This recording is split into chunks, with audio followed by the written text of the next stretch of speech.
আপনারা জানেন যে শহীদ রাষ্ট্রপতি জিয়াউর রহমান হাত ধরেই কিন্তু এই বিদেশে শ্রমিক প্রেরণের মাধ্যমে আজকে সারা বিশ্বে আমাদের বিভিন্ন দেশে প্রায় 1,20,00,000 আমাদের যে রেমিটেন্স যোদ্ধারা আছে তারা বিভিন্ন দেশে বিভিন্ন পেশায় চাকরি করে তারা দেশের জন্য অবদান রাখছে।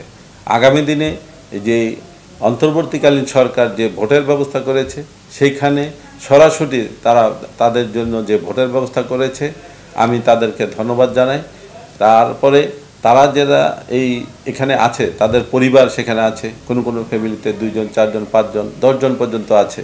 তাহলে এখানে সারা বিশ্বে প্রায় 1,20,00,000 আমাদের ভোটার আছে।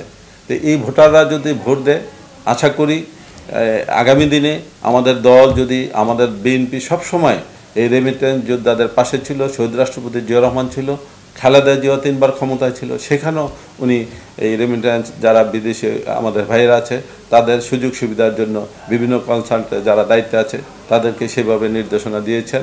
এবং আগামী দিনও আমাদের নেতা তারেক রহমান সেখানে 31 দফাতে আমাদের এই এই একটা ইয়াতে আছে যে রেমিটেন্স বিদেশিদের সাহায্যার্থে তাদের পাশে থাকার জন্য আমাদের বিভিন্ন কর্মসূচি আছে।